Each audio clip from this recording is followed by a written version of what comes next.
Welcome back, everyone, and a special hello to our new listeners. This is the place where we celebrate the incredible stories of Canadian teachers, principals, and leaders shaping the K-12 system from coast to coast to coast. And here's the exciting news. Season 3 is here, and we've got some truly amazing guests lined up. People whose passion for education will inspire you, challenge you, and maybe even change how you see the classroom. If you're a retired K-12 educator who's now exploring a brand new chapter, whether that's in business, the arts, travel, volunteering, or something entirely unexpected, we'd love to help celebrate your story. Reach out to the show directly. You'll find our contact details in the show notes. Now on to today's episode.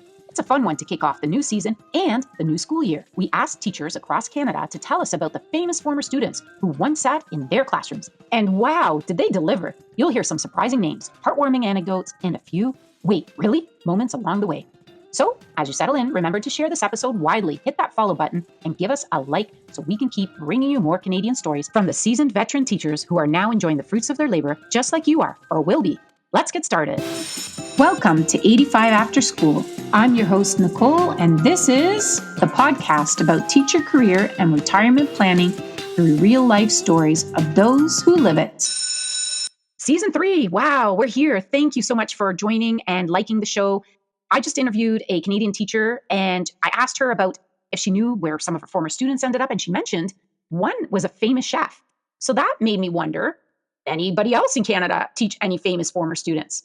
Like who taught a famous politician or actor or athlete or doctor or comedian or astronaut? You get it. I was very curious to know. And Canadian teachers delivered. Hey, James, who walked into your classroom? The Weeknd used to be too shy to come into my classroom when his friends, my students from the year before, visited me after school. He was only at our school 1 year. Another former student's stand-up career is blowing up right now, and he's on a show on Amazon Prime. Another former student is part of the reason why Doug Ford is shutting down safe injection sites in Ontario. That story is not going to end as well as the others. That's quite a spectrum of students, from successful ones to, sadly, someone who does need some help. Appreciate you sharing, James. I know that there's somebody else who had a famous musician or knew of someone. Do you care to share? Someone I used to teach with was a student teacher in Justin Bieber's elementary classroom. Apparently, he really loved to soulfully sing "O Canada." That's adorable. Yeah, that's as so he cute. ages. No, go ahead. I was saying as he ages, he'll transition to his old pop star era, I think, and I'm all for it. I don't like his music, but you gotta admit, the kid's got talent. Oh yeah, for sure. And that's pretty cool that someone came forward to say that they had that connection to Justin Bieber. And anyone else have a musical connection? Yeah, Jay, go ahead. So I don't want to give away too much information about a former student who is now a musician, because it'll be too easy to figure out. They were a Juno winner, so that's the one hint I'll give. I don't really listen to the radio, but that former student did pop up on my Amazon app one day, and I laughed because it was so cool. Yeah, that is cool. It's really neat when you, out of the blue, recognize that, hey, that's a person I knew and they feel famous now. That's really cool. I love it. There's more musicians. I see that somebody's saying they taught Drake. That's pretty cool. Yeah, I taught Drake, but I also taught someone that shot someone in an after-hours bar. And I know you're not supposed to say this about students, but this was a really evil kid. His eyes were oozing cruelty, and he was rude and disrespectful all year. Sorry to say, but Drake was super nice, fun, and chatty. Really a smart kid. I enjoyed teaching him in core French. Oh, it's devastating to hear that. That took a turn from when you started with, yes, I taught Drake. I'm actually wondering, how was Drake's French? Drake was pretty good. Nice personality. I gave him a few detentions for not shutting up. But then I would just chat with his mom in the hall while he wrote his detention sheet. She was a great lady, a retired teacher. An extroverted musician. Who would have thought?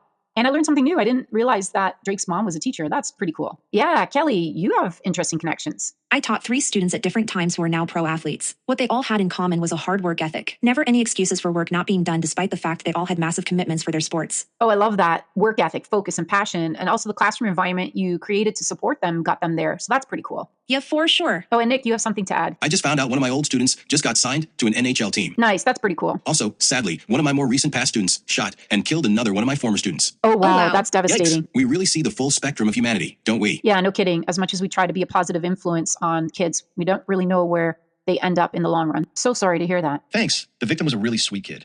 The murderer, I didn't really know well because I only taught him for a couple of months.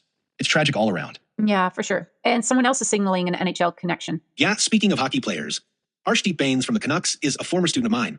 I taught him for 2.5 months after spring break. And Jay, do you want to add? Had an entire NHL team at my school. Very interesting. The ones who went on to the NHL were also the most focused and hardworking. The goofballs and partiers didn't go as far. Well, and that's an interesting lesson for students, right? For future students to focus on hard work, and that lends itself to success. Goof around too much and you might not make your dreams happen. I also taught several Olympic athletes. One of them even got a bronze medal. Oh yeah? What sport? Softball. And Irene from Alberta, what did you want to share? Yeah, I had a student that I hope is a future Olympian. Maybe in LA in 2028 or in Brisbane in 2032. After that, I suspect her window will be closed for good. So I'm keeping my fingers crossed for her. Let's hope all that practice, focus, and dedication, those skills will easily translate to other successes too. So never a loss, only a win. Good luck to her. You're probably seeing a common theme here. Outside of sports, like as a student, she is exceptionally responsible and independent. Last year, all told, she missed somewhere between 30 and 50% of our class time, and she was still one of my top 2 or 3 students. Yeah, but that ends up being the key to success, isn't it? And I see someone else from the West Coast, Vancouver. So I haven't had anyone really famous, but when I was teaching around Vancouver, a few of the students were extras in some of the shows and movies filmed there. Nothing big, but I'd be watching something like Smallville and go, wow, there's so-and-so. Oh, Smallville. That had a cult following, pardon the pun. When I briefly taught in Toronto, same thing. Kids absent from school when they did a commercial or extra work. From what I know, though, none of them ever ended up in the industry long term. So for me, as far as I know, I've had no famous former students of my own. But my best friend went to Lawrence Park in Toronto, and when we saw the movie 1 Week with Joshua Jackson, he said one of his classmates played his fiancée, Leanne Balaban, who was also in some of Ryan Reynolds' movies. I can't remember the title, but she also played Sam's girlfriend for a while on Supernatural. Yeah, I guess teachers in Toronto, Vancouver could have had students that ended up becoming actors. Oh, like Keanu Reeves. He spoke about his amazing teachers in Toronto recently, and that was pretty cool to hear. So I got a couple of texts from some teachers as well. One indicates a former student of mine is a pretty famous Indigenous artist. Well, that's awesome. And I'm sure you saw early signs of artistic talent when they were in your class. I have another text here from another teacher, not a student I taught, but a student at our school became Miss Marvel. Wow, that's pretty cool. I love that. Oh, this is funny. Out of Alberta, a teacher writes, not a former student, but a former classmate of mine made the uncanny makeup trend on TikTok happen. That's fun when you spontaneously come across sort of things like that. Oh, and here's a fun one. Someone I know taught Sandra O. Apparently Sandy was a super sweet and smart kid. I just started watching Killing Eve, so I know exactly who you mean. Hey, Nicole, this is a fun episode. I love what everyone's sharing.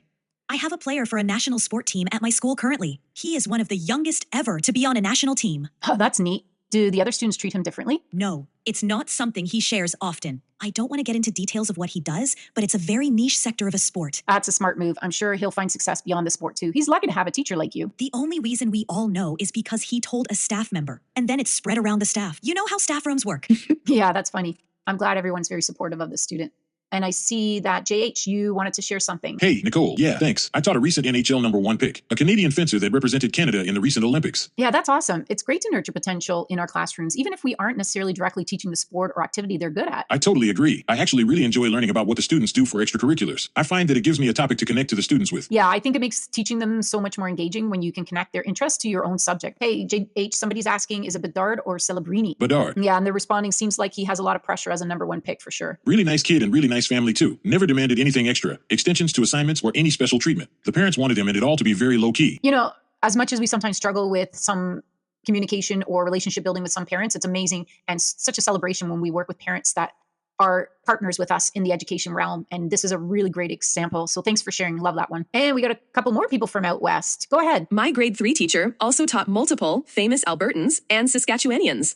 I'm not sure if I want to out her by naming them, but she posts pictures on Facebook of a lot of NHL players she taught as a kid. Oh, that is cool. She must be a beloved teacher to have stayed in contact with her former students. What a celebration. And we've got somebody who teaches high school in BC. Go ahead. Yeah, hey, Nicole. I taught someone who was drafted in the 3rd round in the NHL a few years ago and is currently sent to the team's AHL farm team. That said, when he was recalled to the NHL team a few months ago, he scored his first NHL goal. It's so fun to follow their careers. Oh, I think I'm really excited to hear about this one. Go ahead. So I taught a student who is now a really cool comedian who's performed on a couple of the popular late night shows and has a Netflix special. Oh, wow. Were they the class clown? Like, not the annoying kind, but the, oh, I'm so glad you're in my class for comic relief kind? Not in my presence. There was one particular comment they made to me that I've never forgotten that still makes me chuckle 20 years later. Now, that would be so cool if they mentioned you by name in a routine, in a good way, of course. I'm more comfortable without the attention. I'm content having a fond memory of them after teaching thousands of kids. True. And what an impact you've made on thousands of students. Thank you. Oh, I love it. And the stories keep coming. Go ahead. You're up. Thanks, Nicole. Yeah, I was going to say, I'm a teacher now, but as a student, I went to school with professional female tennis player and one of the actors in Yellow Jackets. Wow, a triple play, actor, athlete, and teacher. Who was that teacher, I wonder, that inspired students? And is that the same teacher who inspired you to become a teacher? I wonder. And another teacher from out west. Go ahead, share your story. One of my high school science teachers lived next door to Nathan Fillion's parents. They had him write this letter to my teacher about all the good times they'd had together. Except it had never happened because it was sort of a parody letter from him. Still kind of cool, though. Also, Ruth B. graduated from my high school the year after me, so there's also that. Oh, Edmonton. That's funny about the letter. I'm assuming your science teacher thought it was funny. And was Ruth B already known for her singing back then? That is pretty cool. And I'm going to give the last word to the teacher from Saskatchewan. You're up. Hey everyone, love hearing these stories. I want to give props to Tanner Jeannot, who I taught in Saskatchewan. He's an NHL player. As a young teenager, he was a phenomenal person and student who treated everyone with respect, no matter what teacher you were or what social status you had as a student. I'm so happy to see him succeed. He's a good guy. That is awesome. And it seems many former students who turn pro athlete have great discipline and focus from a young age on what a pathway of success. Well, I'm so glad everybody contributed their stories of famous former students, or at least that they had some connection to former famous students. It's incredible the influence that we have, but we don't necessarily recognize, perhaps until much later when we accidentally hear or coincidentally hear, or they reach back out to us former students to let us know how they're doing. And it is cool when we spontaneously see either on TV or they're participating, many here as athletes, and see them successful, which is such a great, we contributed a little bit to that success, hopefully in a very positive way. And they remember us fondly and the fun they had in our classrooms learning new things. So thank you to everyone from across Canada, coast to coast to coast, who shared their stories. And perhaps you have a story of your own. Drop us a comment and send us an email. You can reach us at 85afterschool@gmail.com. And if you're a Canadian teacher that wants to plan their career and work towards that rewarding retirement, remember, Smart Teacher, Teacher Career and Retirement Planning is written especially for you. It's available on Amazon, along with power writing from paragraph to essay. Get any kid as young as 4 or 5 to write paragraphs in a cohesive manner. And it even gives suggestions on how to incorporate AI. And for those of you that are a little bit further into their career and see the light at the end of the tunnel, you may want to check out Retirement. That's MINT. Fresh starts and new beginnings. And that helps you holistically plan for a wonderful second chapter. And we have amazing guests lined up in season 3, retired Canadian teachers who share their second chapter and their amazing journeys as they celebrate their decades-long career in education and have moved on to that fun, happy second chapter. Don't miss out, and please share, like, and subscribe. Thanks for listening. Well, that's our show for today. Thanks for joining us. Be sure to subscribe to the podcast so you know when new episodes are uploaded. We'd also love to hear your feedback. Leave a review or connect with us on Instagram or Facebook at 85 After School. Hey, if you're interested in being a guest, be sure to email us directly, 85afterschool@gmail.com. That's 85afterschool@gmail.com. Until the next episode, be good to yourself,